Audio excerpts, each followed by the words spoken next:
የምዕራብ ለንደኑ ክለብ ቼልሲ የኢንዞ ፈርናንዴዝን ዝውውር ሂደትን በተመለከተም ቀነ ገደብ አስቀምጧል። ማንቸስተር ሲቲ የቼልሲን አማካይ ኢንዞ ፈርናንዴዝን የማስፈረም ፍላጎት እንዳለው መዘገቡ የማይዘነጋ ሲሆን አሁን ላይ ቼልሲ ማንቸስተር ሲቲ ተጫዋቹን ለመግዛት ጥያቄ እንዲያቀርብ ቀነ ገደብም አስቀምጧል። ሰማያዎቹ ማንቸስተር ሲቲ እስከ አርብ ምሽት 12 ሰዓት ድረስ 120 ሚሊዮን ፓውንድ ይዞ እንዲቀርብም አሳውቋል ነው የተባለው። ቼልሲዎች የማንቸስተር ሲቲን ጥያቄ ከተቀመጠው ሰዓት በኋላም ከመጣም ተጫዋቹን እንደማይሸጡም ተናግሯል።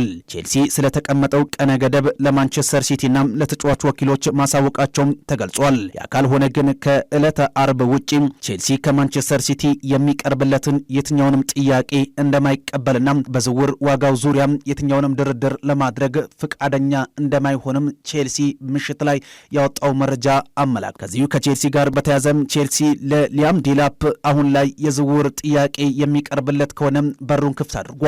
የምዕራብ ለንደኑ ክለብ ባለፈው 12 ወር ከኢፕስዊች ታውን ያስፈረመውን ሊያም ዴላፕን 50 ሚሊዮን ፓውንድ የሚቀርብለት ከሆነ ተጫዋቹን ለመሸጥና ለመደራደር ፍላጎት እንዳለው ቼልሲ አሳውቋል።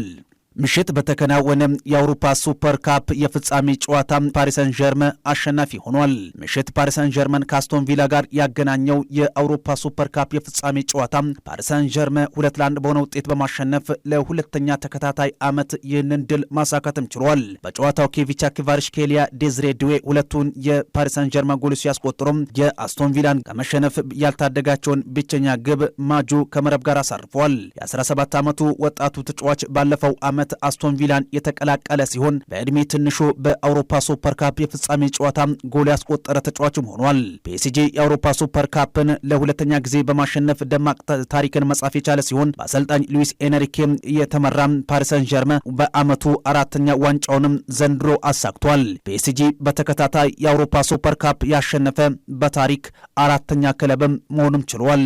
በወዳጅነት የቅድመ ውድድር ዝግጅት ጨዋታ ትላንት ምሽት ማንቸስተር ዩናይትድና አርሰናል ጨዋታቸውን አድርጓል። የሰሜን ለንደኑ ክለብ አርሰናል ከጣሊያኑ ኮሞ ጋር ያደረገውን ጨዋታ 1-1 በሆናቸው ውጤት ሲያጠናቅቅ አርሰናል በስተመጨረሻ በመለያ ምት 4-3 በሆነ ውጤት በማሸነፍ 4-3 በሆነ ውጤትም ማሸነፍም ችሏል። ለአርሰናል ሉዊስ ስኬሊ ጎሉን ሲያስቆጥር ባቱሪና ለኮሞ ያቻነቱን ጎልም አስቆጥሯል። በስተመጨረሻ ግን በመለያ ፍጹም ቅጣት ምት አርሰናል 4-3 በሆነ ውጤት ማሸነፍም ችሏል። ሌላ የወዳጅነት ጨዋታ ማንቸስተር ዩናይትድ ከሊድስ ዩናይትድ ጋር ያደረጉት ጨዋታ 1-1 በሆናቸው ውጤትም ተጠናቋል። የማንቸስተር ዩናይትድን ግብ ዝርኪዚ ሲያስቆጥር አሮንሰን ለሊድስ የአቻነቱን ጎልም አስቆጥሯል። ማንቸስተር ዩናይትድ በስተመጨረሻ 5-4 በሆነ ውጤት በመለያ ፍጹም ቅጣት ምት ማሸነፍም ችሏል። ማንቸስተር ዩናይትድ የመጨረሻ ቅድመ ውድድር ጨዋታውን ቅዳሜ ኤሲ ሚላን የሚያደርግ ይሆናል። አርሰናል ግን የቅድመ ውድድር ዝግጅቱን ሲያጠናቅቅ እሁድ ግን ከማንቸስተር ሲቲ የኮሚኒቲ ሺልድ ጨዋታውን የሚያደርግ ይሆናል። ሌሎች ጨዋታዎችም ትላንት በወዳጅነት የተደረጉ ሲሆን ኒውካስል ዩናይትድ በኤቨርተን 3-1 በሆነ ውጤት ሲሸነፍ ኖቲንጋም ፎረስት ባየር ሌቨርኩሰንን 2-1 በሆነ ውጤትም አሸንፏል። የቱርኩ ክለብ ጋላታሳራይ ለገብርኤል ማርቲኔሊ የዝውውር ሂሳብ አቀረበም። በክረምቱ የዝውውር መስኮት አርሰናልን ሊለቁ ከሚችሉ ተጫዋቾች መካከል አንዱ ስለመሆኑ ሲነገር የነበረው ገብርኤል ማርቲኔሊ በቱርኩ ክለብ በጥብቅ ይፈለጋልም ተብሏል። ጋላታሳራይ ለማርቲኔሊ የዝውውር ሂሳብ ለአርሰናል 45 ሚሊዮን ዩሮ ያቀረበ ሲሆን አርሰናል ጉዳዩን በጥልቀት እየተመለከተ እንደሚገኝም ተገልጿል። ተጫዋቹ በአርሰናል እስከ 2027 የሚያደርስ ኮንትራት እንዳለው ቢታወቅም አሁን ላይ አርሰናል 45 ሚሊዮን ዩሮም ከቱርኩ ክለብም ቀርቦለታል ተብሏል። ተጫዋቹ አርሰናልን የመልቀቅ ፍላጎት የለውም፣ ግን ታዲያ ገፍቶ የሚመጣ ክለብ ካለ ማርቲኔሊ መቀላቀል የሚፈልገው የአውሮፓ ክለብ እንደሆነም ተገልጿል። ስፔናዊው አሰልጣኝ ዣቪ ሄርናንዴዝ የኔዘርላንድ ብሔራዊ ቡድን አሰልጣኝ ሆኖ በኃላፊነት ተሾመ።